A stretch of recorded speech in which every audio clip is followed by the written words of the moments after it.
And we're live. Great, thank you.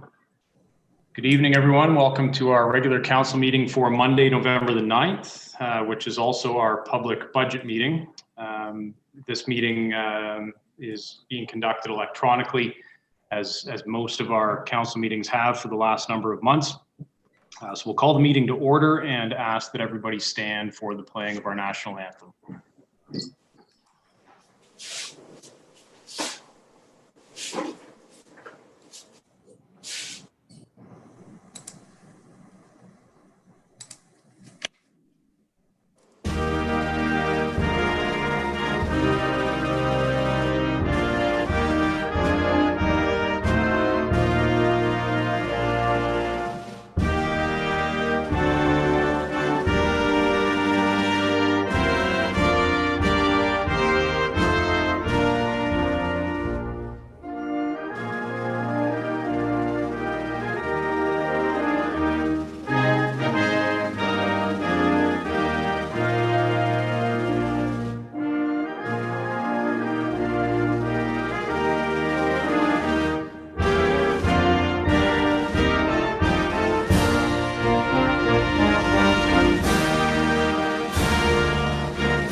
Thank you very much. And I'd also like to take this opportunity to offer land acknowledgement, wherein we acknowledge the traditional territory of the Anishinaabe, including the Ojibwe, Potawatomi, Chippewa, and the people of the Three Fires Confederacy. Are there any disclosures of pecuniary interest from any member of council for this evening? See any, if any arrive throughout the meeting, you can declare those verbally and then also in writing with the clerk. So that takes us to the adoption of minutes. Can I get a mover and seconder to approve the minutes from the October 19th and October 26th council meetings? Moved by Councillor Bonato, seconded by Councillor Buffett. Any discussion on those minutes? All in favor? Carried. All right, thank you.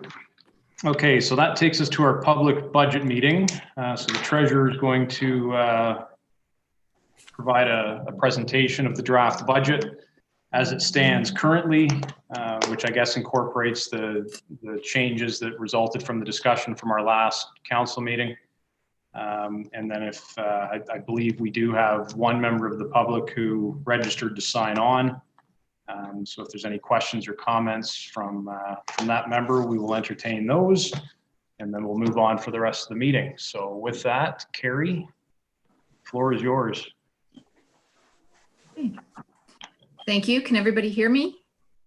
Yeah. Okay. So good evening, Your Worship, council, and members of the public that are following with us tonight. I'm just going to start sharing my screen.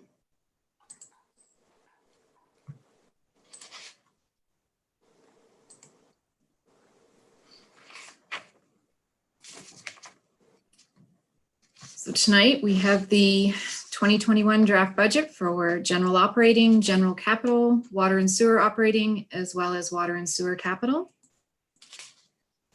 This presentation provides a summary of all of the budgets that we have reviewed prior to this meeting. And a summary of our 2021 budget timeline is as follows. Our initial meeting was presented, or sorry, our initial budget was presented on October the 19th. And then we held a special council meeting on October the 26th where the water and sewer budgets were presented. And here we are this evening on November 9th with the presentation to the public. And a resolution by council as well as a bylaw will follow as indicated here on November 23rd and December the 14th, or sooner if council chooses to do so. The 2021 amount to be raised by taxation is determined by subtracting the estimated revenues from the estimated expenses, leaving a gap or a funding shortfall that must be collected in the manner of property taxes. Based on the draft budget before you, this number looks at just over $7.8 million.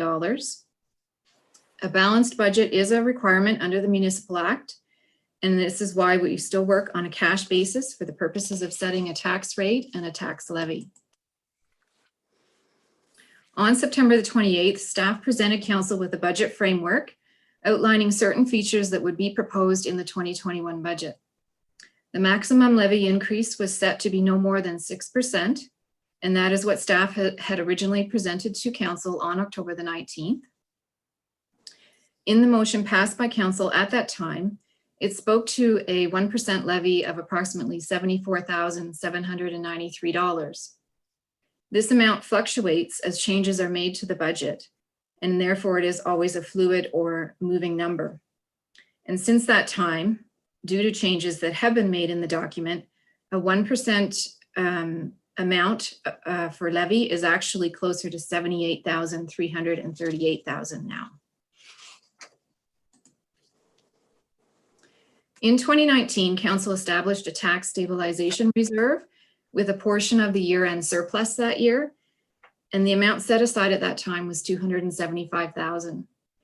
A tax stabilization reserve is set up to help offset financially challenging years, and it should be applied in moderation so that you do not become dependent on it as a revenue source. The commercial and residential tax write-offs for 2020 are over budget. However, respectively, on the revenue side, we also had more supplementary billing assessment than budgeted for, which helped to offset the difference. And for this reason, the tax stabilization reserve remains untouched. So even though staff were able to stick to a 6% levy with the initial draft budget, it was suggested that council consider utilizing this reserve to bring down the increase in the tax rate to assist equally the residential and business owners of the town as we continue to navigate through these financially troubling times.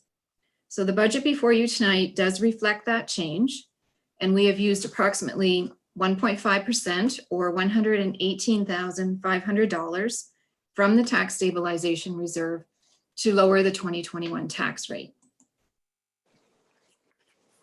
So the overall increase in revenues is almost 10%, but only 4.7% of that represents a levy increase, which is to be raised by taxation. Most of the increase in the other revenues are simply transfers from reserves, from development charges, and supplemental assessment. So if you were to take those amounts away, there is actually a significant decrease in the town's own source revenues, and mainly due to COVID-related decreases in rental fees. So in keeping with a balanced budget, the estimated operating costs are also increasing by almost 10%. And as previously discussed, the increase in the expenditures is largely attributed to the budget framework, which outlined the need for attention to both staffing resources and realignments, as well as parks and recreation amenities. This slide will put the budget into perspective from a homeowner's point of view. Council is already aware that in 2021, we would have seen the first year of a 4-year phase-in for assessment. However, due to COVID, it was not manageable for the province to roll that out as planned. So other than some residential growth that we are experiencing in town, there is very little assessment increase to work with. The assessment on an average single-family home for 2021 is estimated to be $335,366. That represents a tax levy increase of 4.7 to that homeowner, or a tax rate increase of 1.6. And that amounts to $39.66 per year, or $3.30 per month. The capital budgets total just over $2 million. It includes some repairs and improvements that need to take place around Town Hall, those being health and safety required upgrades to the existing roof hatches, replacing the elevator door, purchasing a dedicated generator, and obtaining an HVAC assessment for ventilation needs due to implications brought on through COVID-19, which may require window replacements or other necessary measures to improve air quality in the workplace. The funding for these projects is coming from Town Hall reserves. We were also fortunate to finally achieve a successful Connecting Link grant for the Main Street portion, and that will take place next spring. As previously mentioned, we are unsure of the fate of the OCIF funding, which is the Ontario Community Infrastructure Fund, and that pays for asphalt improvements around town in various locations, keeping in line with our roads needs study and our asset management plan. And without those fundings, those projects would not be able to be completed, or they would be downscaled. A growth-related purchase is the need for an additional sidewalk trackless machine for snow clearing in the winter and for grass cutting in the summer, with the addition of Highland Village subdivision. This will be funded mostly through parks and public works development charges. And in keeping with our asset management plan, a scheduled replacement of a 2012 pickup truck with a sander and blade attachments is included in the budget, which does the back lanes and parking lots around town. Also, there is more remediation work scheduled for the 420 Victoria Yard. And we do have some exciting news to speak of for a change. The capital projects slated for 2021 are not just roads, sidewalks, and equipment purchases. We have included over the next 2 years the anxiously anticipated projects of a splash pad and tennis court, which will accommodate a pickleball court. The tennis courts had originally been placed in the budget as 2 courts, and as directed by council has been changed to 1 court, but will accommodate lighting. Through fundraising efforts, reserves, and development charges, we are finally able to see these projects come to fruition. In 2020, council had planned the revitalization of Jack Downing Park in honor of its 20th anniversary. And needless to say, and primarily due to COVID, this project was postponed.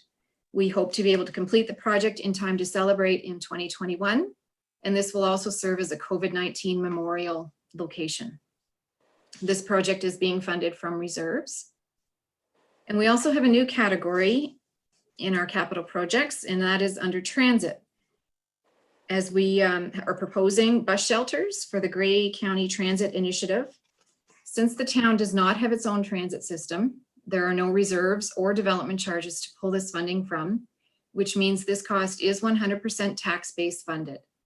In addition, there is also $8,000 added to public works operations for budgeted for maintenance, snow removal, and salt that pertains to the bus, as it pertains to the bus shelters.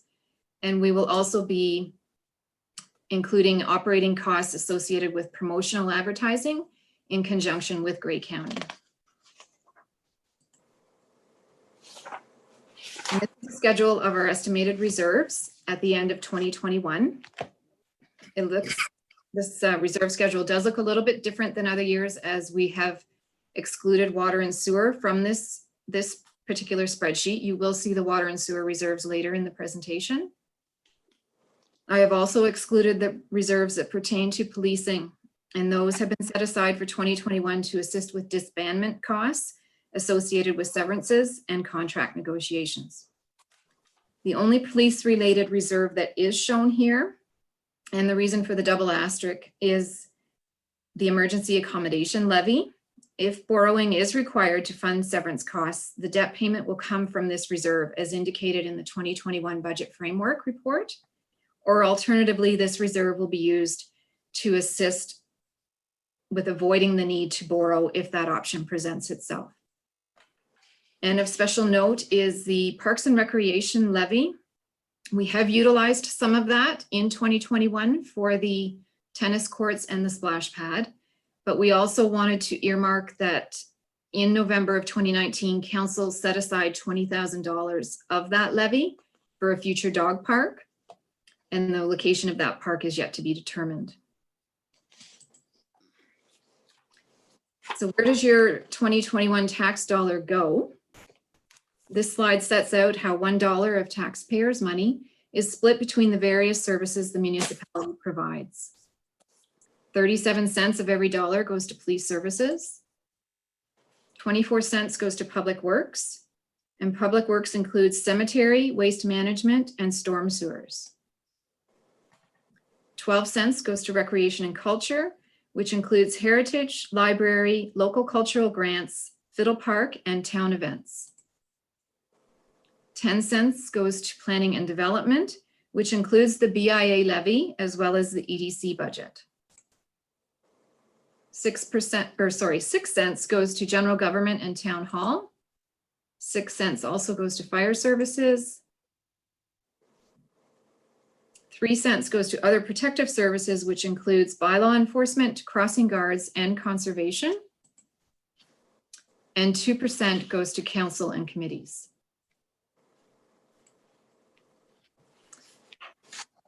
The most recent water rate study amendment was adopted in February of this year. And at that time, we calculated water and sewer rates for the next 5 years, from 2020 to 2025.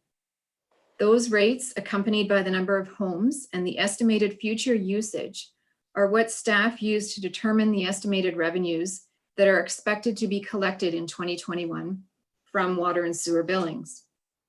This chart shows the increased amount that we can expect to collect, and all operating costs associated with water and sewer are paid out of these rates.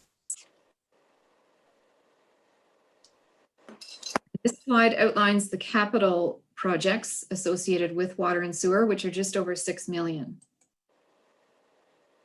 We have SCADA system upgrades and sewer infiltration for $342,000.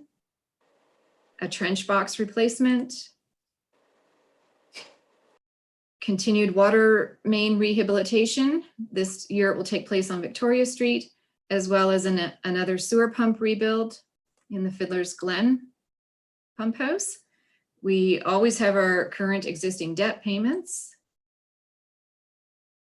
And once again, we have our well 3 arsenic remediation, which we will be applying for funding, as well as the new water storage construction, which we will also be applying for funding.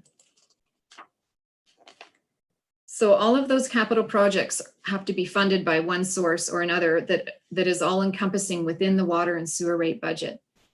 So those percentages are identified here, and they are split between rates, reserves, development charges, long-term debt, or grants, depending on whether we are successful in obtaining a grant or not. And before you is the water and sewer reserve summary. In 2015, our water and sewer reserves were just over 2.6 million. And you can see today at the end of 2021, they are projected to be 5.9. In 5 years, we have more than doubled them, as well as creating 3 new reserves for asset management planning.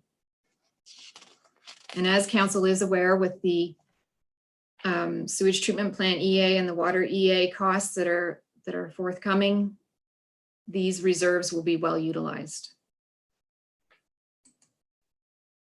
And this is a summary of the town's current debt. In 2021, the debt per household will be $1,265.38. This is down from last year as more principal is paid off as the remaining years lower, and with the addition of 245 homes for Highland Village, which helps share in the formula. And that is the end of my presentation. And I will stop sharing my screen and return the meeting back to the mayor. Just have to remember how to do that. Oh, yeah.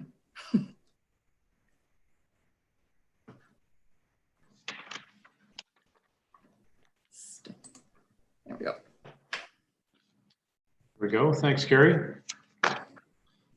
So because this is the public portion of the budget presentation, are there any questions from Jeff? His registers are. Not at this time. Thank you very much. Phone number. Okay. Thank you, sir. Any questions from council, keeping in mind that we do have further budget discussion listed as an agenda item later on in the evening. Is there anything at this point that anybody wants to bring up? No? Okay. I'd ask for a motion to receive the 2021 draft budget public presentation.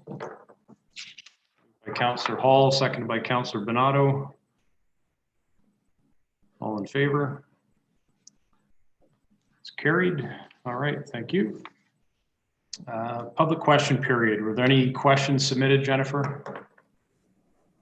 No, Your Worship, there were no questions submitted for tonight's meeting. Okay, excellent. So on to presentations. We're joined this evening by Stephanie Stewart from Grey County, who's going to talk to us about the Grey County transit route. So Stephanie, welcome.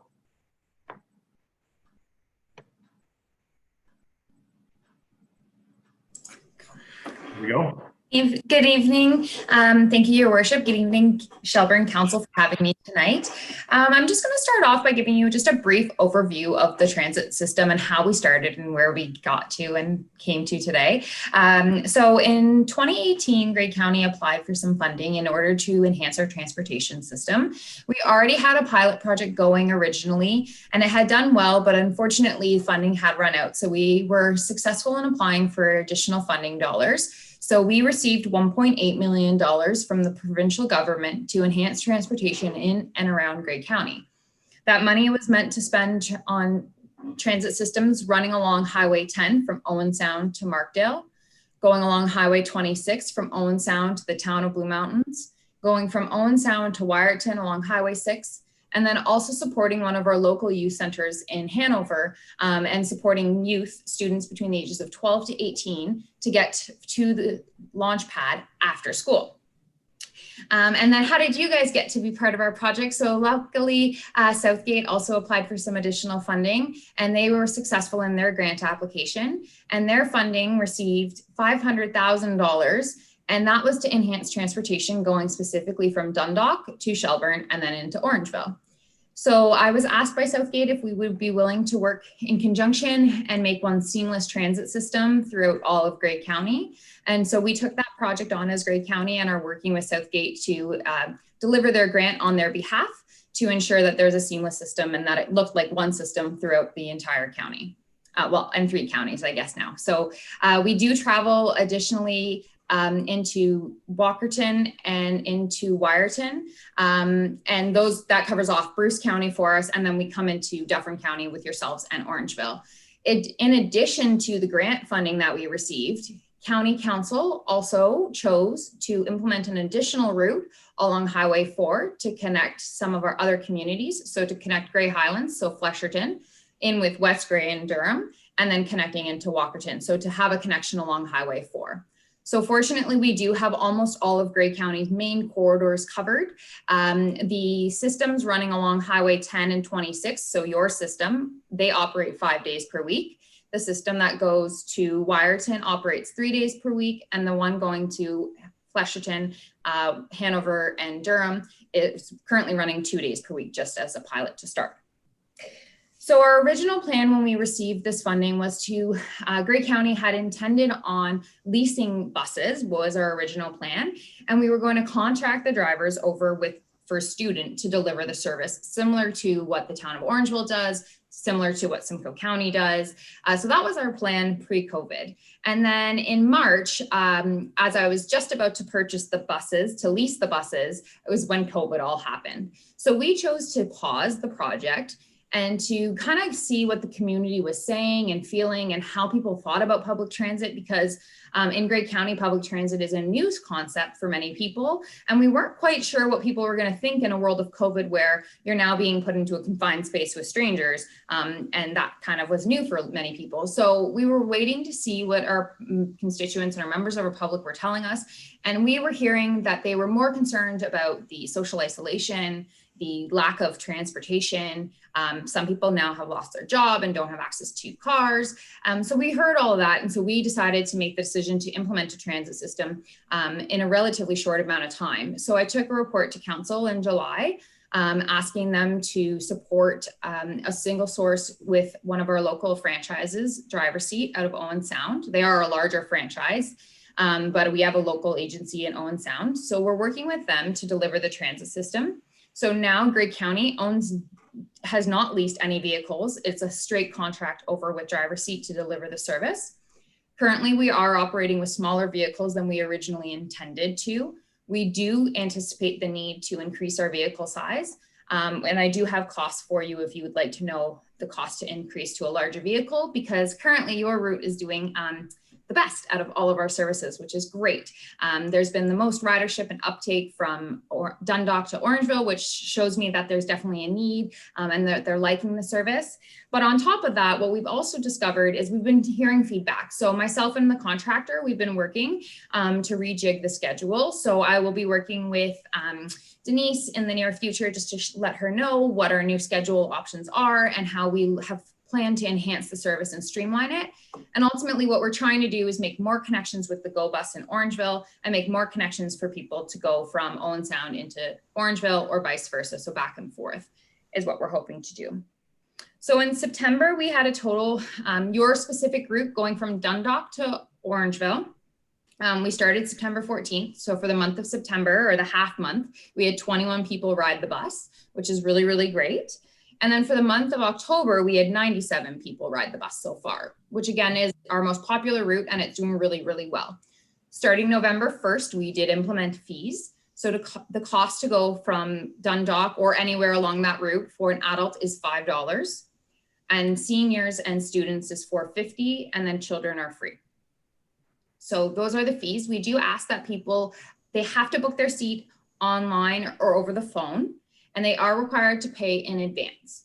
So those reasons, that's not typical of a transit system, but the reason we did that was because our vehicles are smaller in capacity. We wanted to ensure that if you booked a seat, you were guaranteed to get on the bus. We didn't want to leave anyone standing on the side of the road. More so in the rest of Grey County, it's rather sparse in some spots, so where stops are, and we didn't want to leave people standing there.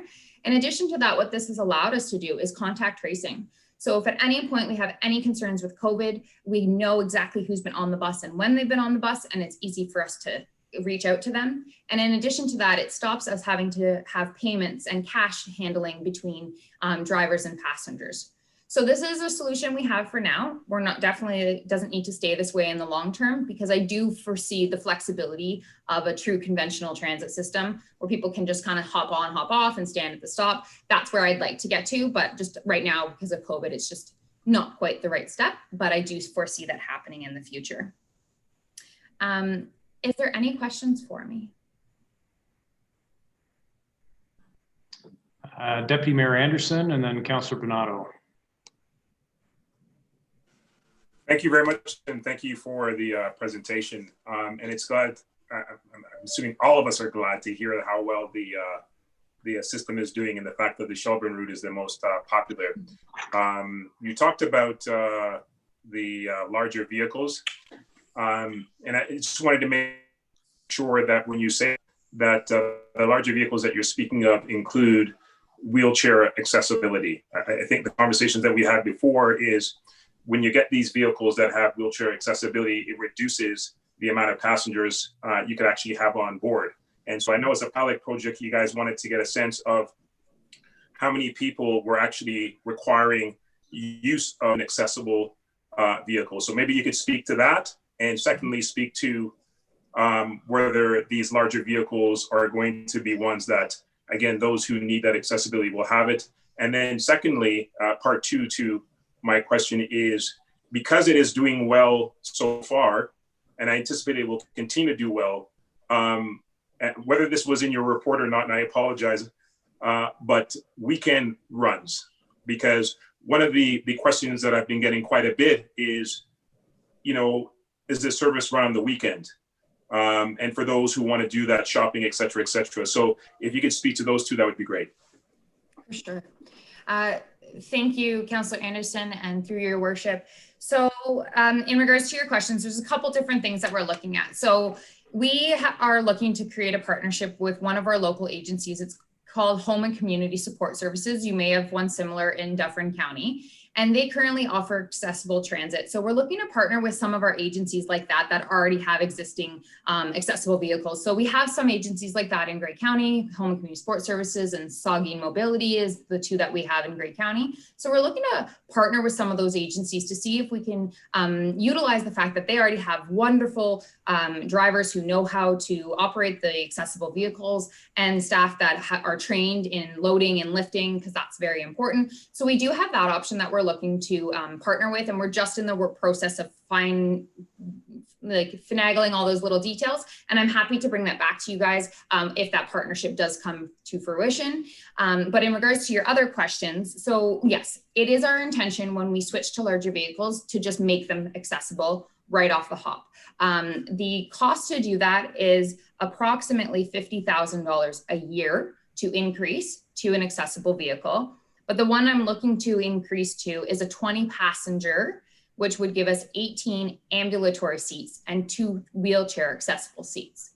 So it would still have a fair amount of space for both mixed use because it would allow for 18 plus 2. So that would be my recommendation, to switch to that size. If we feel that that 20 passengers would be kind of enough. Otherwise, we'd have to look to going to a larger vehicle. But again, I would encourage, one thing that we will need to consider for Shelburne specifically and Orangeville is just where we can stop with the larger vehicles. So the larger your bus gets, we now need to look where we can stop and turning radiuses. So that would just be something we'd want to consider. But in regards to your other question about switching to adding weekend service, of course, currently the reason we're at 5 days is because that was the requirement that was set out in the grant, was that it was a minimum 5 days of service. So we started with 5, but if there is a need or an interest to switch to 7, for sure, we are totally interested in that. And I'm happy to continue those conversations. Okay. I apologize, Councillor Fegan, whoever else had the question, is just the data. Have you gotten the data with respect to the accessibility? And so there's certainly justification, even if it's just one person that requires it, I think the justification is there, but are you getting data to suggest that there's certainly that need?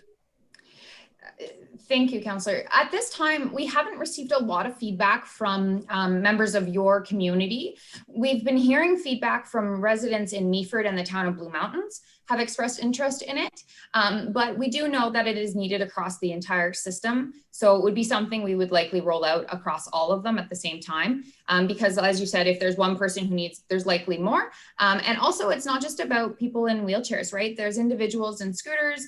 There's also moms maybe who have strollers, and sometimes it's a lot to just kind of pack up that whole stroller. So sometimes it's just that much easier to put them, keep everybody in their stroller and lift them up on the lift. So it will help multiple people.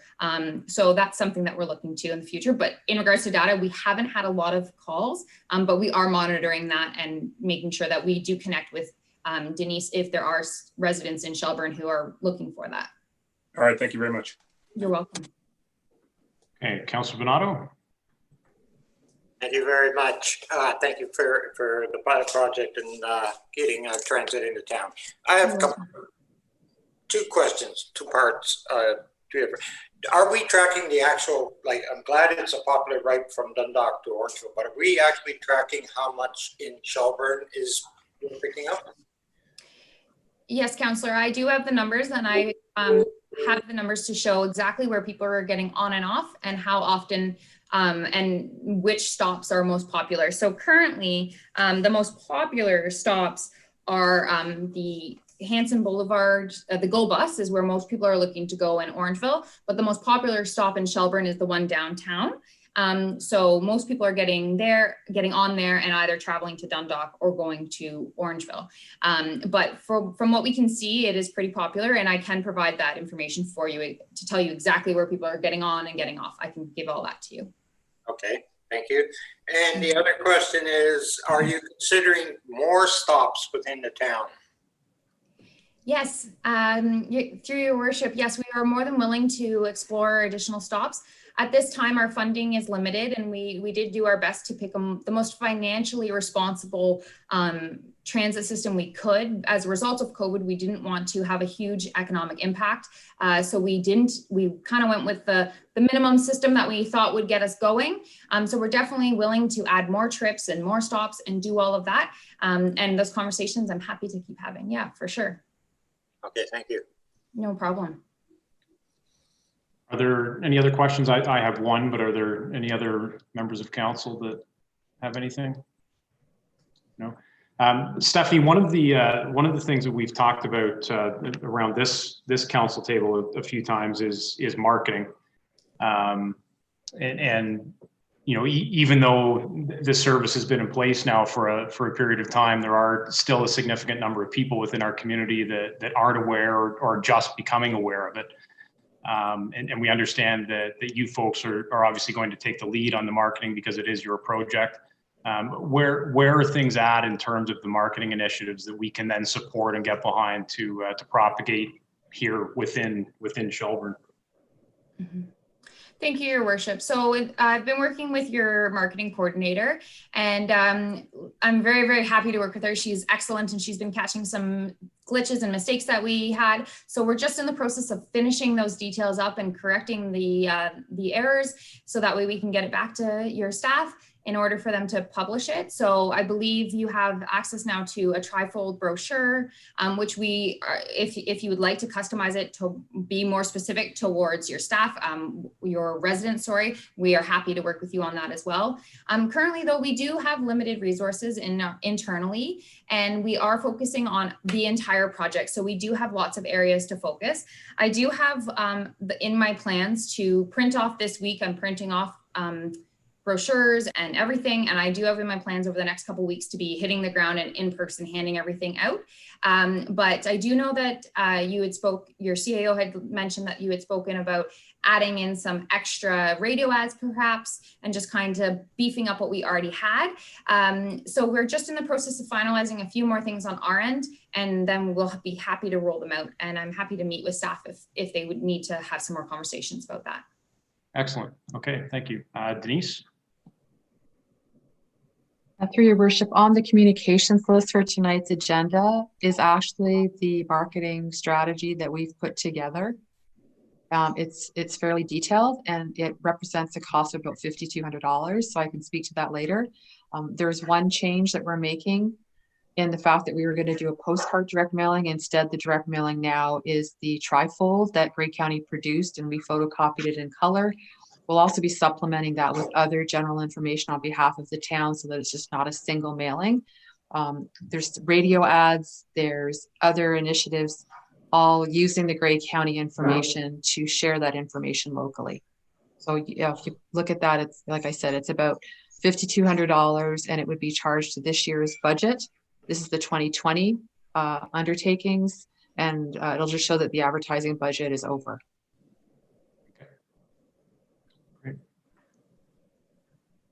Anything else? No? Okay, well, Stephanie, thank you very much for the presentation. And I'm sure we'll see you back here again. And despite the fact that we have the highest ridership, I'm sure and confident that we can probably still increase that. So thanks very much. For sure. Thank you very much. It's been a pleasure to work with your team so far. And I do see that number continuing to increase. Absolutely. Thank you. Thank you. Can I get a motion to receive the presentation regarding the Grey County transit routes? Moved by Councillor Fegan, seconded by Councillor Buffett. All in favor? Carried. Excellent. Okay. Are there any council inquiries for this evening? Councillor Wagner and then Councillor Bonato. Thank you very much, Mr. Mayor. It's not so much a inquiry or whatnot, as it is just sort of a general comment. We don't have anything in our communications in order to pull it out, so that's why I'm just going to sort of speak to it. I just want the public to know about Shelburne Family Chiropractic and their annual shoe drive. So basically what you can do is take any gently used or new shoes and donate them to their facility on Main Street, just up from the funeral home. They collect men's, women's, kids' shoes, and then donate them to those in the community in need. So far to date, they've raised over 1,000 pairs of shoes to go to those who need. So just if anyone is watching and didn't know about the initiative, I just wanted to bring that up, and hopefully we can all bring in a few pairs of shoes and get them to those who need it. Excellent. Thank you. Great, thank you. Councilor Donato? I just a question for Jim. I want to thank him very much for the work that was done on the Canfield Park walkway, but I'm just curious as to when the fencing will be done to complete it.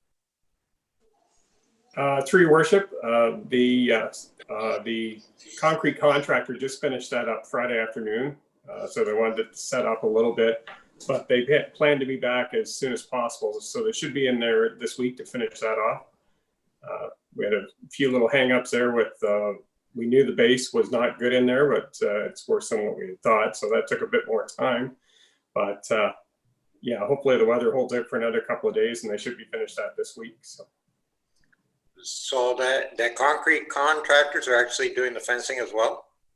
No, it's a separate contractor for that. So they've had to do that in a couple of stages. So they'll be back in this week. But the concrete end of it is finished up. So. Yeah, the concrete, like I walked it, the concrete's done. That's why I was inquiring about the fencing itself when it was going to be done. Okay, thank you. Mayor Mills, I have an inquiry, if you don't mind. This is a follow-up to the motion that you brought during the special meeting as we dealt with the recommendations from the Anti-Racism Task Force.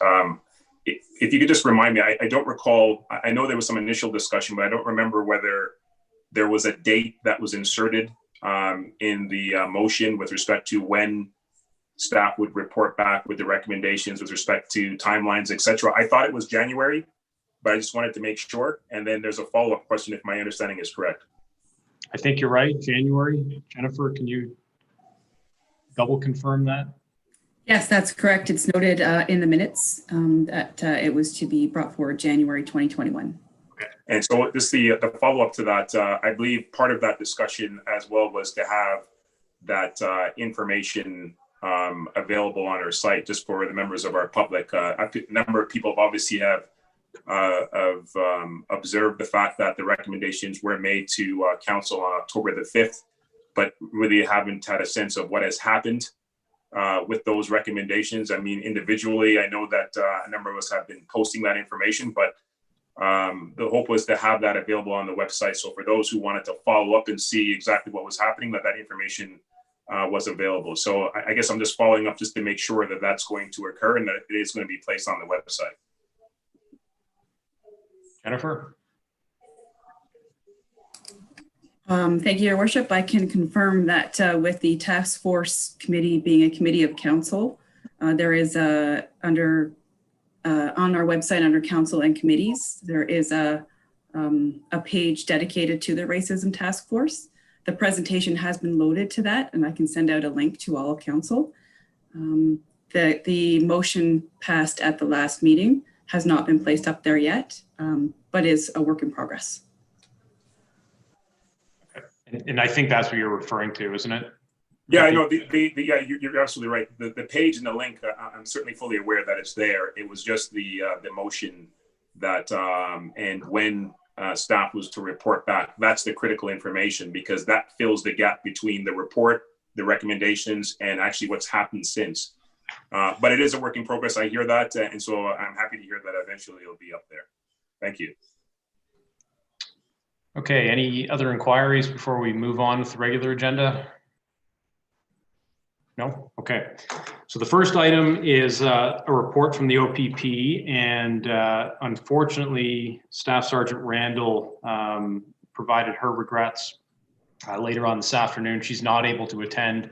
Her report is contained in the agenda package, and essentially it's advocating for a comprehensive and uniform bylaw regime across the county of Dufferin to deal with tow truck licensing.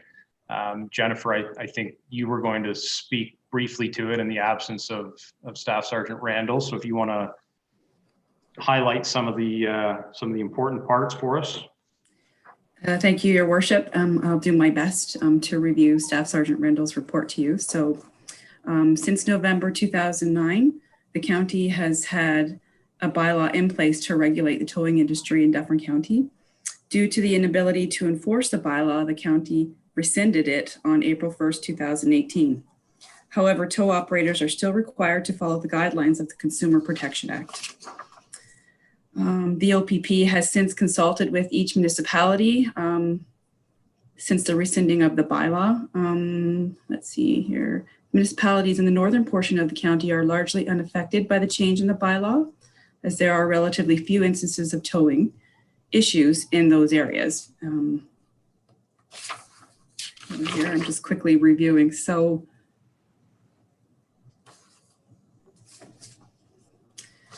Dufferin's expressed concerns related to the status of the towing industry in Dufferin County. So as a result, Sergeant Beaton and Staff Sergeant Randall decided to conduct research and develop options to manage the problem. Those options were presented to municipal counties within the county that were policed by the OPP. Although the towns of Orangeville and Shelburne were not represented during that initial teleconference, the report before you tonight is being provided since Shelburne having chosen the option to transition to OPP.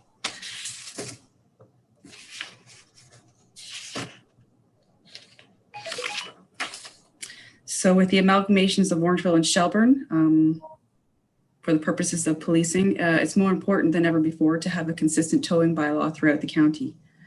A regulatory bylaw that requires inspection, criminal record checks, equipment standards, standardized business practices, and rates will dramatically reduce the number of incidents related to towing within Dufferin County.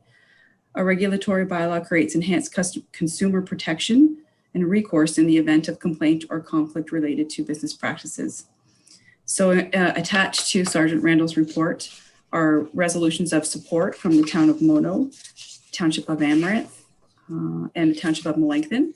The town of Orangeville has decided to spearhead the project, and we're hoping that they received Shelburne's support tonight to move forward. Back to you, Mr. Mayor. Okay, thank you.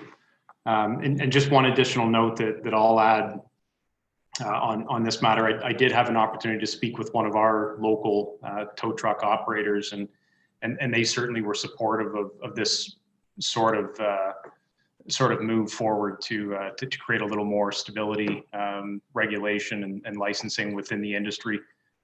They certainly felt that it would be a benefit from a consumer point of view, and also provide some protection for those operators who are doing things properly. So at least as far as our local operators go, this seems to be something that's supported within the industry as well.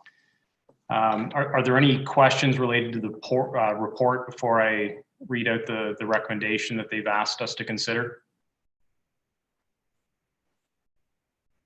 No? Okay. So the resolution reads as follows: whereas Council for the Town of Shelburne supports the development of a uniform tow truck licensing bylaw throughout the County of Dufferin that takes into consideration any recommendations of the provincial task force established to look at improving safety, consumer protections, and industry standards of the towing industry. And whereas the town of Orangeville has an established business licensing and enforcement program, now therefore the town of Shelburne hereby requests the town of Orangeville to work with Dufferin County municipalities in the development of a uniform tow truck licensing bylaw and to oversee the administration and enforcement of the bylaw across the county upon its adoption. I have a mover and seconder for that. Moved by Councillor Bonato, seconded by Councillor Fegan. Is there any discussion on that motion? All in favor? It's carried. All right. Okay, next up is a report from Steve Burnett regarding the realignment of the Besley Drain. I saw Steve on earlier. There he is. How are you? I'm great. And you guys? Good. You want to walk us through this one? Yeah, so I won't go into all the details on the report. I'll just maybe hit the highlights if that's okay with Mayor and Council. Ultimately, this process started back in December. I guess it was December 21st, 2015, where we started out with a public or a meeting with the owners to go through the opportunity to realign the Besley Drain. And just as a reminder to council, this was solely for the benefit of tribute properties and what's referred to as the Highland subdivision works. So second meeting was held with neighbors on October 16th, 2019. And ultimately, the works required have been approved and is presented in this document as to supporting the realignment of that portion of the Besley Drain.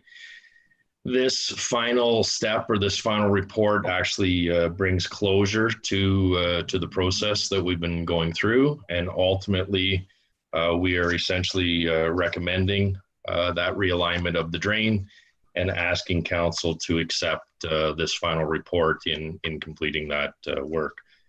Just as a reminder for council, the developer or Tribute did indicate that they would cover the entire cost of that realignment, and that was one of the points that were brought up by neighbors and others as this went forward. So ultimately, the notification for this was down to essentially Amaranth Township, Tribute Homes, or the proponent pushing this, Dufferin County NVCA, who did give a permit and approval for the realignment. MTO was given a courtesy circulation, and OMAFRA as the overall body responsible for this. So pending council's positive acceptance of the final report that we've now submitted, we would also need a bylaw drafted essentially supporting this drainage work, and that would bring closure to this item. Okay. Excellent. So the draft resolution that's in our agenda package accomplishes both of those things. It sort of approves the report tonight, and then addresses the adoption of the necessary bylaw. Are there any questions for Steve related to his report? No? Okay. All right. So the resolution reads, be it resolved, the council receives the report from S. Burnett and Associates regarding realignment of the Besley Drain, and that leave be given for the reading and enacting of bylaw number 54-2020, being a bylaw to permit drainage works according to section 78 of the Drainage Act to the Besley Drain. Get a mover and seconder for that one. Moved by Councillor Hall, seconded by Councillor Buffett. All in favor? Carried. All right. Thanks, Steve. Thank you very much. Have a great evening, everyone. You take care. All right, and to take us back to where we started, 2021 budget discussions. Are there any further discussions on this before we ask the treasurer to go ahead and draft a bylaw for adoption?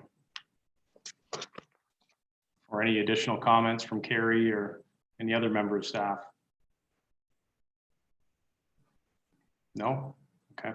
Well, for my part, I know I mentioned this last meeting, but I'll certainly restate it. I'd like to thank staff for their diligence in working through this. I mean, it certainly hasn't been an easy year, financially or otherwise. And you know, I think we probably could have taken an approach going into 2020 that was you know, guarded and hesitant to move forward, but I think what we've done is come up with a budget that is prudent, but also continues to move the ball down the field as far as our strategic priorities go. You know, there's significant investment in there for parks and recreation, significant investment for infrastructure, and I think all of that sort of within the context of a budget that is something that's reasonable as far as the taxpayer is concerned. So I think staff certainly hit the mark on this one, and I'd like to thank you for all of your efforts. I know it's been a long, hard couple of months, but hopefully you can get a bit of rest after this. So if there are no other questions, I'll ask for a mover and seconder for the motion that reads as follows. Be it resolved that the treasurer be directed to bring forward a bylaw to adopt the 2020 municipal budget as amended through discussions and deliberations held October 19th, 26th, and November 9th, 2020. Moved by Councillor Buffett, seconded by Councillor Wagner. Last chance for discussion. All in favor? Carried. Okay, great. Thank you. Thank you. Councillor motions. Are there any notices of motion for this evening? Councillor Wagner. Yes, thank you very much, Mr. Mayor. So I guess I just have a motion that sort of speaks to at least a small step in some of the recommendations that were given to us by the Anti-Racism Task Force. So I guess we'll just read it out, and then we can vote on it next council meeting. Okay, so be it resolved that with the recent recommendations provided from the Anti-Black Racism, Anti-Racism and Discrimination Task Force and the guidelines associated with regards to timeline implementation, and the current planning stage of the East End Fieldgate development, council directs town staff to work within the street naming policy and Fieldgate to create inclusive street names, including but not limited to Dufferin County's Black and Indigenous community history.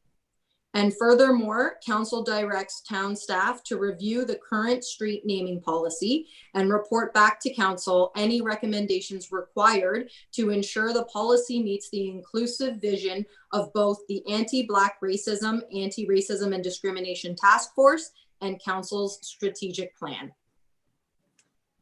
Okay, excellent. Thank you, Councillor Wagner. So we'll get that one on the agenda for the next regular council meeting. Yep. Are there any, thank you. Thank you. Are there any other notices of motion? Oh, okay. All right, so that takes us to communications. So we have a long list of 14 pieces of communication. I'd like to deal with one, which I think is listed as number 2 on the list. We just recently received a series of minutes from the Center Dufferin Recreation Complex Board of Management, minutes from their June, August, and September meetings. Their most recent meeting, which I believe was held on October 29th, were not included in that blast. But the issue that arose at that particular meeting is the one I'd like to speak to.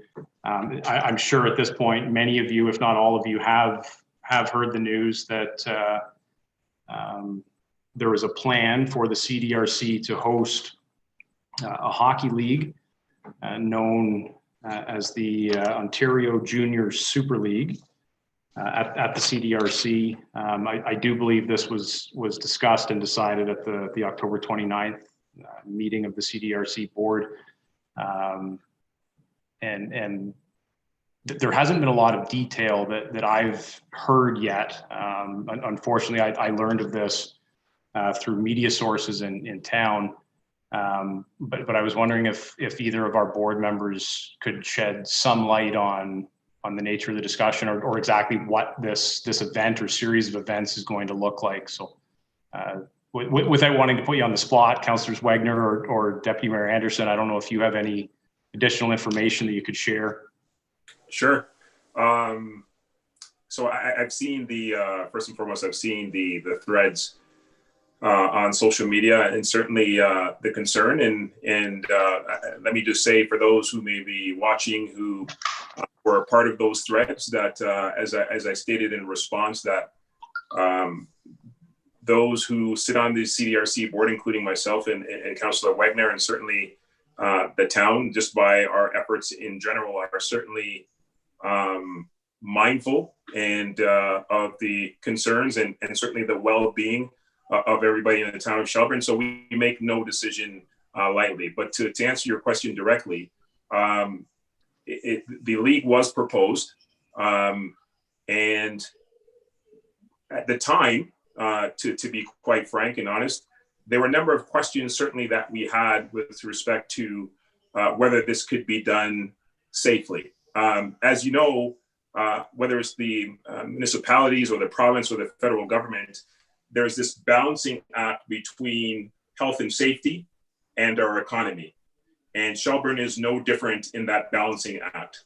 I think we're if you haven't received, or council hasn't received, or staff hasn't received already, the deficits that the CDRC has undergone as a result of COVID-19, that should shock nobody. And so what we were trying to do was trying to do what all municipalities are doing, is weigh the balance and to consider both. And we've also recognized that in addition to revenue, there's a mental health, wellness, well-being that's not often talked about in this equation. So there are a number of factors that we were looking at. Was safety paramount? Absolutely. At the time, we certainly wouldn't have agreed to even consider moving forward with this unless we had ample opportunity to hear from the people who were presenting this and hear what they were putting forward. So for example, what was mentioned was the hockey league would go ahead with no fans. So you're reducing the amount of people who are in the building to come out and watch these games. And we see a number of sporting events that are happening with no fans. So again, this is nothing unusual or out of the ordinary. There would be strict COVID-19 restrictions that would be in place, I believe, and I know Councillor Wegner will speak to this as well, but my understanding was that all of their players would be undergoing checks or temperature checks, I believe, which is similar to what they're doing at the airport and many other establishments. There was the discuss by the maintenance team about getting, I think it's a fogger machine, which would help to sterilize the area along with other cleaning mechanisms there as well. The players themselves would be wearing a helmet that is, I think it's, whether it's Bauer, I believe, that is designed a special COVID-19 helmet to prevent whether it's mist or saliva from sort of disseminating from one person or one player to another. So there was a whole layer of restrictions and steps, and it would appear from what we heard that based on what is required, they have gone above and beyond to ensure that the environment could be pulled off safely. So with that in mind, as a group, we decided that we would go forward and see how things work. Now, that doesn't mean that we were taking a hands-off approach, or we would just give the green light and sort of just stay in the background and not follow up to see what was happening. And certainly if things were not going accordingly, we would pull the plug on a moment's notice. Now, that being said, there have been members, as we've all heard, and this is what has triggered the mayor's response, that there are those who are greatly concerned because these teams are coming from hotspots. And there's an argument that many of them are not able to play in the areas that they are. And so why are we opening our doors to allow them to come and play in this area when their numbers are increasing in these hotspots? Well, here's one response to that. And I'm not saying that this should go ahead. If it's the will of council that it doesn't, then that's fine. But have we closed our doors to people who are traveling from Brampton and Toronto, Mississauga, that are coming up to our areas and driving through our areas?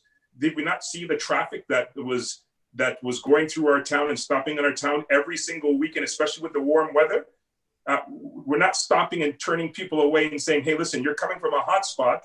We're not asking Chief Moore to stand at each intersection with his team to say, where are you coming from? And if you're coming from here, we don't want you stopping at Tim Hortons or stopping at any of our shops or No Frills or otherwise. And so to me, the measures that are being taken at the CDRC would be even greater than what is currently happening right now, unchecked, by the way. So, but again, if the community and certainly the will of council is that this should not go forward for the reasons that have been articulated, then that is fine, because safety is always paramount. But let me just be clear before I transition over to Councillor Wagner. We have done everything as a council to make sure that our community has been safe, and have taken and spared no cost or effort to do what we believe was right to make sure that our community is protected and safe. Nobody on this council, whether we grew up here or not, wants anybody to get sick, whether it's your children or not. We make decisions for our community, whether we know them or not, and whether we were born here or not, because it's the right thing to do. And we will continue to do the right thing. And again, if it's the will of council that we not proceed, then that is fine as well. So those are my comments. Thank you, Deputy Mayor. Councillor Wagner, do you want to add to that? Yes, thank you very much, Mr. Mayor.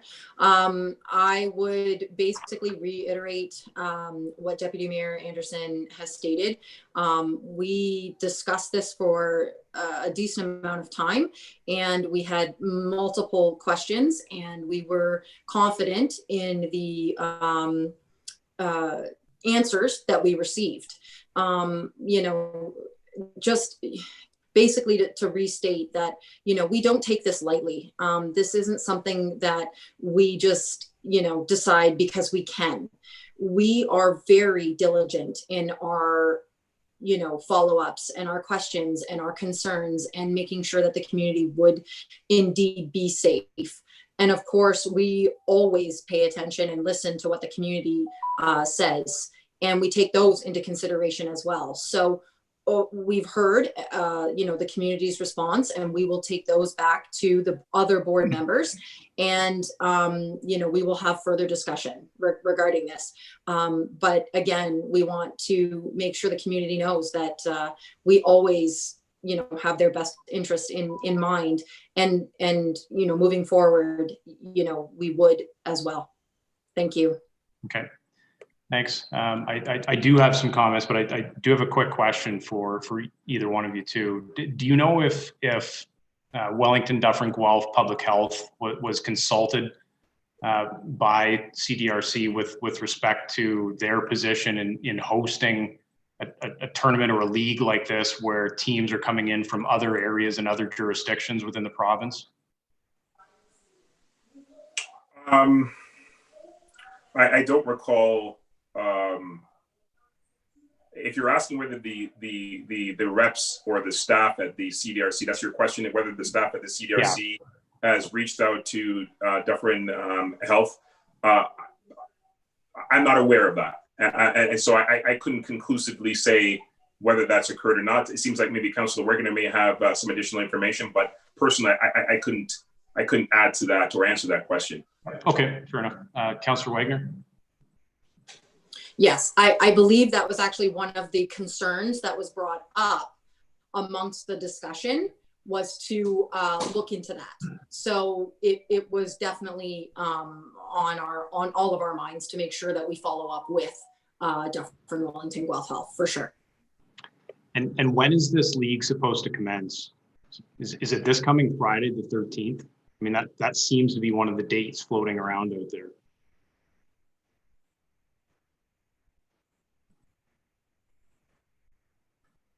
Well, I guess I don't even know if the contract was even signed yet. So that seems, you know, lickety split to me as well.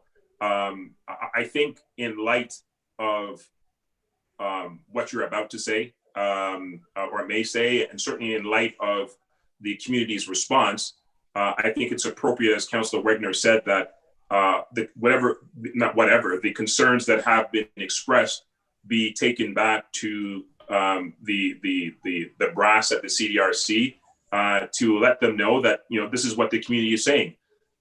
So certainly, I think that should be done before a puck is on the ice. But you know, between myself and Councillor Wegener, we could certainly get a hold of the staff at the CDRC just to make sure that, you know, the date that you suggested is not actually the date that it's going forward. That does seem fast, and if it is, then maybe we need to put the brakes on that, considering what the public's response has been. Yeah. Okay. Denise, did I see your hand there? Yeah, through the mayor,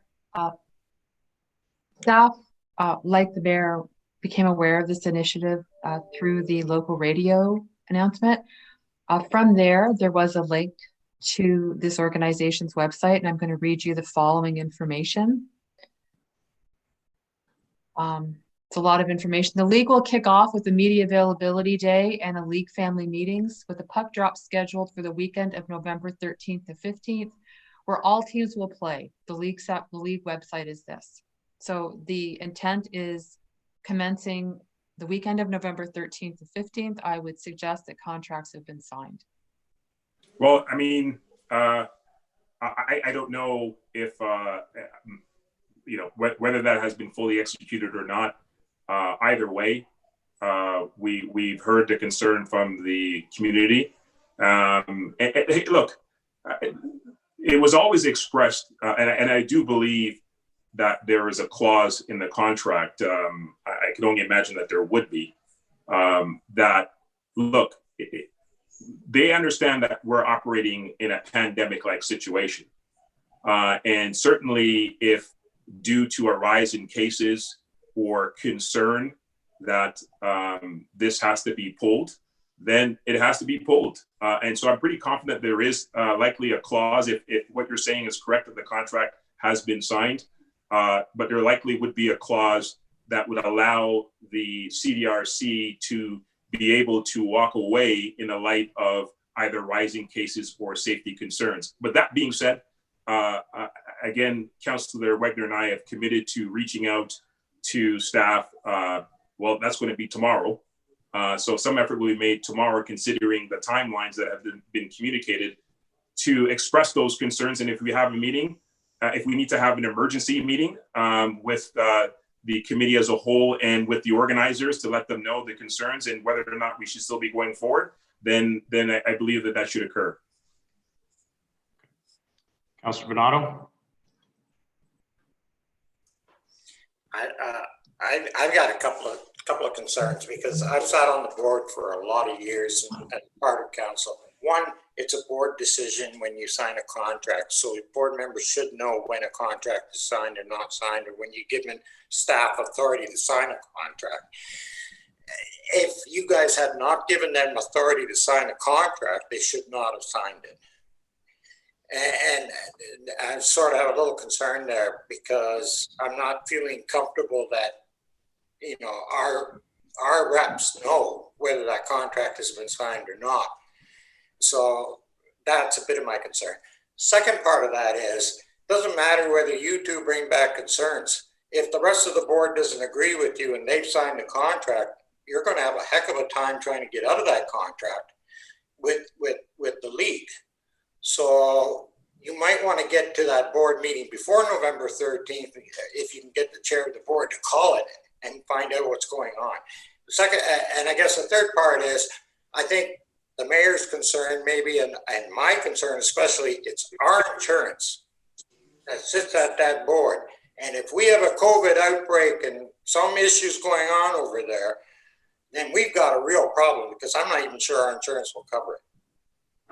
Okay, first of all, let me alleviate one of your concerns, being the first one. So you could go to bed and put your head on the pillow and not work. No one's suggesting that we didn't give authority to the staff to go enter into a contract. What I said specifically was, I'm not sure whether the contract had been signed as of yet. That's what I said. So it's not like staff is doing something that we're not aware of or we haven't authorized.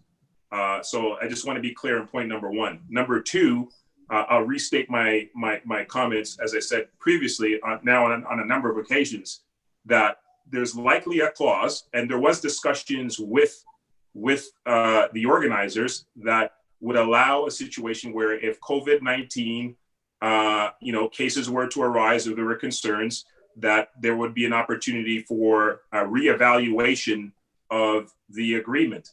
But let me not speak to that definitively, because I don't have the contract in front of me, but I believe that there is a clause that would speak to that, because that was part of the discussion that we had at the table. So, and number three, to your point, is we certainly, as I said already, will be speaking to staff tomorrow.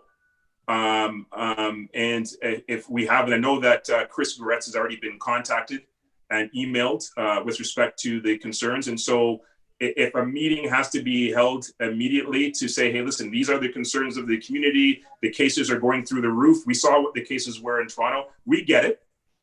But again, let me just emphasize this. You see the measures. I appreciate this concern because I live here too, right? I don't want COVID-19 as much as any of you guys do. But the measures that are being taken here are, as I said before in my example, and this is not to be argumentative, but I just want to put this into perspective here. We have hundreds of people traveling through our community unchecked. The people who are stopping through our community that are going through the cottage that we saw on the weekend, is anybody doing temperature checks on them? Is anybody asking them where they're coming from? Where are they going? Is anybody preventing them from entering into our stores? Sorry about that, entering into our stores? No. And we have tons of people that are traversing through our community. And in fact, we want them to come to our stores because our businesses are struggling. But these measures here seemingly are creating doom and gloom. I don't understand it, but either way, it will be communicated to the committee, and appropriate action, if appropriate action needs to be taken, will be taken. Okay, thank you. Councillor Wagner. Sorry, just quickly. So it's under the understanding that this Saturday, November the 14th and Sunday the 15th are media days only. So those are orientation and pictures.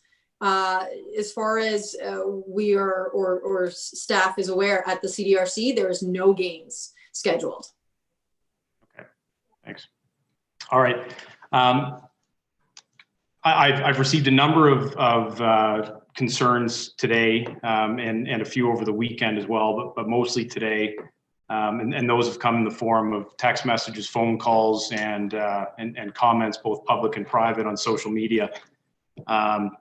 And I'll try to summarize what the concerns are, and at least the ones that I personally do share.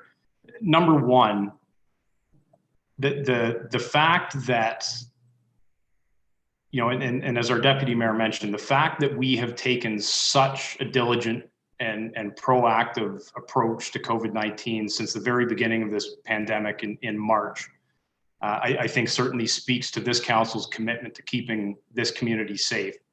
And my concern is that a step like this, in terms of welcoming other people into our community to use our facilities, it is not necessarily consistent with that.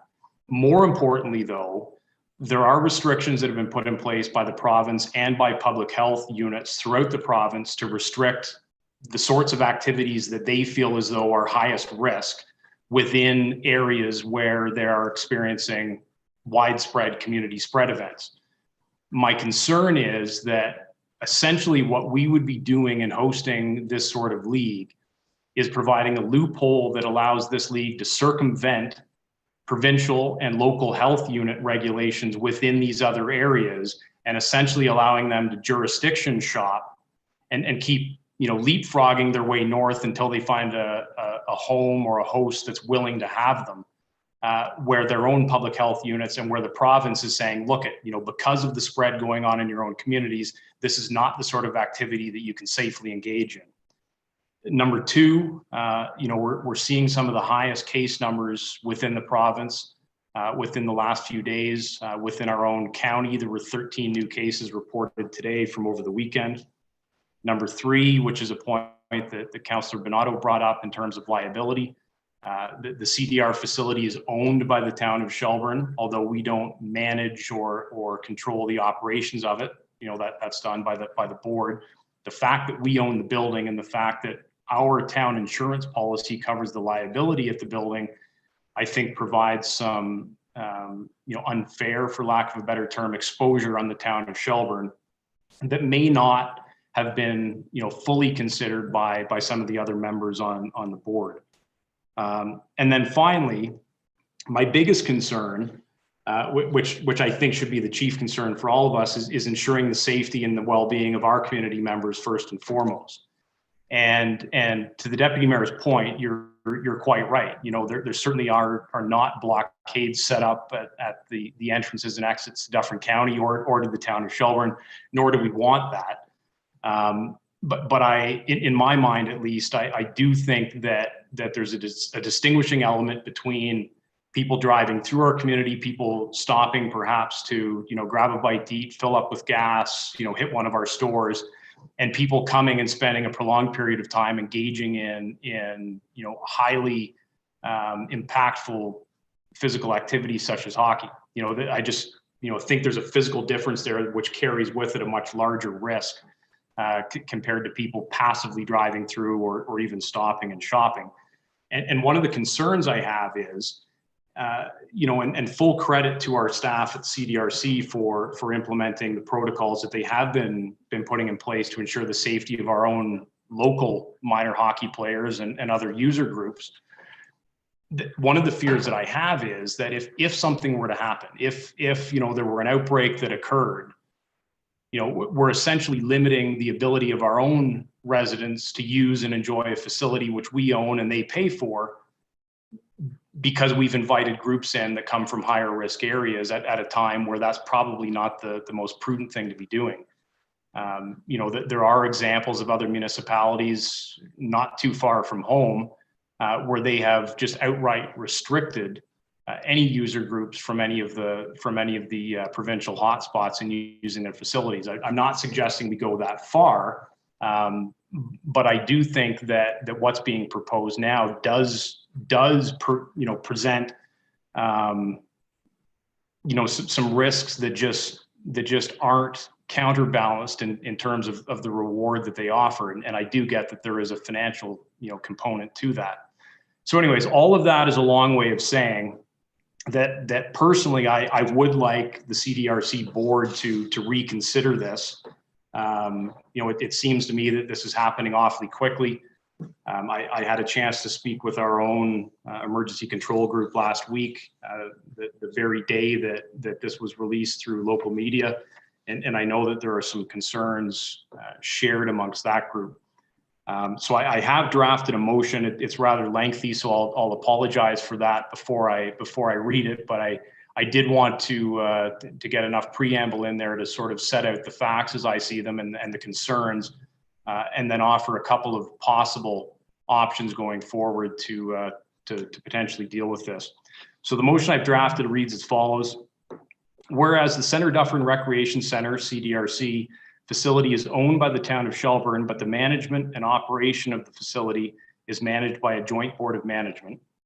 And whereas the CDRC Board of Management recently decided to allow the facility to serve as the regional hub for a hockey league known as the Ontario Junior Super League, OJSL. And whereas the number of new COVID-19 cases continue to rise throughout the province, and it is understood that a number of teams involved in the OJSL would be coming from areas in the yellow, orange, and red zones designated under the province's new COVID-19 framework. And whereas the town of Shelburne has diligently and proactively followed the advice of public health authorities in response to COVID-19 and has taken a number of measures to protect the community while still supporting access for residents to reasonable and responsible parks and recreation use. And whereas concern has been expressed within our community that despite the best efforts on the part of the CDRC, the hosting of the OJSL within the town of Shelburne runs contrary to the spirit of provincial and public health restrictions and could pose additional and unnecessary risks to our community. Now therefore be it resolved, the council requests the CDRC Board of Management to reconsider its decision to host the OJSL League play within its facility in the town of Shelburne. And further, that should the CDRC Board of Management decide to proceed with hosting the OJSL League play, then council makes the following requests. Number one, to provide additional information related to the OJSL, including the number of member teams, as well as their places of origin. Number 2, to engage in further consultation with Wellington Dufferin Guelph Public Health, specifically as it relates to its position on hosting a hockey league with teams from other regions. And finally, number 3, to consider, with the advice of public health, any additional protocols that will need to be implemented and reevaluated on an ongoing basis to allow for this league play to proceed in a way that does not present a risk to the community. So if there's a seconder for that, we can get that on the table to consider. Seconded by Councillor Fegan.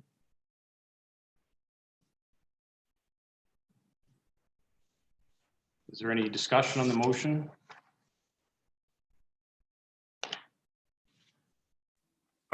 This is just I'm not. This is new for me, so I'm not sure what the right path is, the right direction, because I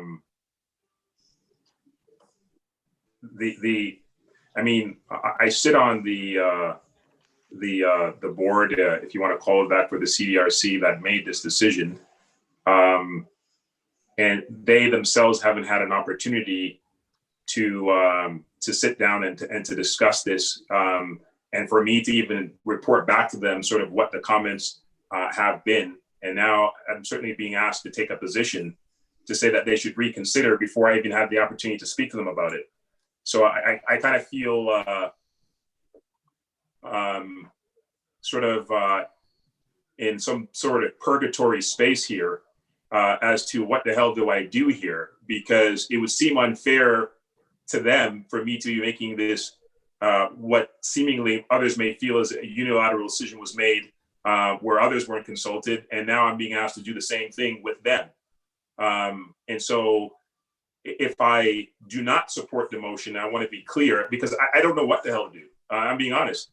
But if I don't support the motion, I want to be clear that I'm not supporting it because I don't believe in principle what you're saying. But I think in principle, I think I should have the conversation with them before I join and jump on this ship, telling them, hey, guys, in essence, you were wrong. And so that's the sort of dilemma situation that I'm in.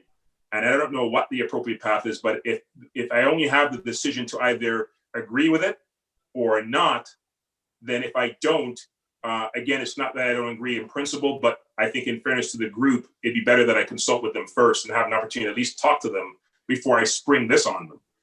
Yeah, I get that completely, Deputy Mayor, and I was confronted with a similar situation a couple of years ago, and I think what I chose to do was abstain from the vote, and basically what it was doing, it was asking one of the committees I was sitting on to take a certain position, and I felt much the same way, that, you know, if ultimately I was going to be part of that body that would be making that final decision, that I probably shouldn't show my cards before I'd had an opportunity to deliberate around that table. So by all means, I mean, if you want to abstain, you know, there is a third option available here to you tonight. And I do believe, and Madam Clerk, you can correct me if I'm wrong, if we do a recorded vote, will that then indicate any member's abstention? Yes. Okay. Okay, so I will ask for a recorded vote then, so that provides you with that third option. Same to Councillor Wagner if you choose to exercise that. I have a question though for Jennifer before we go on order. Isn't an abstain vote a no vote? No. So you can't abstain? Because I've always been told you can't. You can abstain. Really? Okay, that's good to know. It doesn't count as a yes vote. So if you're needing numbers for a yes vote, it wouldn't be included, obviously, but yeah. I was always told it was a no vote. All right. Any other discussion on that? Councillor Fegan as seconder, do you want to say anything? I think really the only reason, or my main reason for support of this is understand, Deputy Mayor, I understand your point of people passing through the town. The biggest issue that I have is that we are creating a hub that's going to have a significant number of people in one specific location, and because they are coming from hotspots, I'm really not comfortable with that. And that's why, especially the way that this motion has been phrased and read, I really am in support of this. Anything else? Okay, so Jennifer, can you do a roll call for a recorded vote? Yep, so a recorded vote has been requested. When I call your name, please indicate yes or no. Or in this case, that you abstain from the vote. Deputy Mayor Anderson. Of course, I'll go first, right? Thanks, Jennifer. I'm going to abstain for the reasons that I've stated. Thank you. Okay, Councillor Bernardo.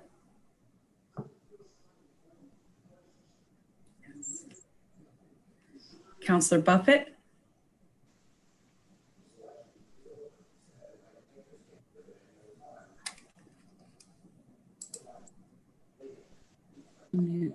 Yes. Councillor Fegan. Councillor Hall. Yes. Councillor Wagner. I will have to agree with Deputy Mayor Anderson and abstain from this until further discussion is had. And Mayor Mills. Yes. Motion's carried. Okay. Thank you. Yeah, so just as a follow-up to that, could we perhaps send a copy of that resolution to our other three municipal funding partners on the board as well? And then Deputy Mayor Anderson and Councillor Wagner, sorry to throw more work onto your plates, but if you could let us know where those discussions go, that would be appreciated. All right. Sure. Any other items under the communications list that anybody wants to deal with? If not, can I get a motion to receive those items listed under communications for information? Councillor Hall, seconded by Councillor Fegan. All in favor? It's carried. Mover and seconder for the confirming bylaw. Councillor Bernardo, seconded by Councillor Hall.